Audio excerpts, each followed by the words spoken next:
নমস্কার বন্ধুরা, আজকে আমি বানিয়ে নিচ্ছি খুব সহজে আর তাড়াতাড়ি কচুলতির ভাপা। দেখুন, কচুলতিটাকে ভালো করে ধুয়ে নিয়েছি। এদিকে চিংড়ি মাছ দিয়ে কিন্তু আমি ভাপাটা বানাবো, তাই জন্য চিংড়ি মাছটাকে পরিষ্কার করে ধুয়ে নিয়েছি বেছে।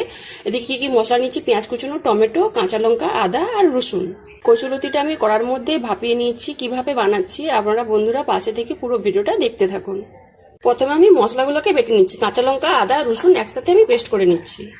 মশলাটা দেখুন ভালো করে পেস্ট করে নিয়েছি, দিয়ে এবারে সব একসাথে আমি মেখে নিচ্ছি। দেখুন একটা কাঁচি নিয়েছি, এই কাঁচির মধ্যে কিন্তু কচুলতিগুলো সব দিয়ে দিলাম। এর মধ্যে পেঁয়াজ কুচনো, টমেটো কুচনো দিয়ে দিলাম। এবারে এর মধ্যে চিংড়ি মাছগুলোও দিয়ে দিলাম।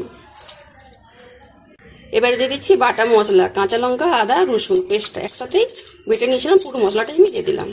এবারে এক এক করে গুঁড়ো মশলা দিয়ে দিচ্ছি। 1 চামচ হলুদ গুঁড়ো, 1 চামচ ঝাল লঙ্কার গুঁড়ো, 1 চামচ কাশ্মীরি লঙ্কা গুঁড়ো, 1 চামচ জিরে গুঁড়ো, সামান্য গরম মশলা গুঁড়ো, মতো নুন, 1 চামচ কালো জিরে, 1 চামচ চিনি, পরিমাণ মতো কাঁচা সরষের তেল।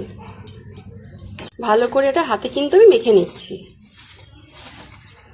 ভালো করে দেখুন এটা মেখে নিয়েছি। এবারে আমি কড়ার মধ্যে কিন্তু ভাপিয়ে নিচ্ছি। এবারে এই কড়ার মধ্যে মশলা মাখানো কচুলতিটা আমি দিয়ে দিলাম। এবারে অল্প করে আমি মশলা ধোয়া জলটা দিয়ে দিলাম। একটা চাপা দিয়ে কিন্তু আমি সিদ্ধ করে নিচ্ছি। ঢাকনাটা এবারে খুলে নিচ্ছি। দেখুন কচুলতিগুলো কিন্তু ঘাঁটা হয়নি, সব কিন্তু সিদ্ধ হয়ে গেছে আর গোটা গোটা আছে। এবারে আমি রসটা মেরে নেবো, তাহলে কচুলতিটা খেতে কিন্তু ভালো লাগে। একদম শুকনো শুকনো করে নেবো। শুকনো শুকনো করে নিয়েছি।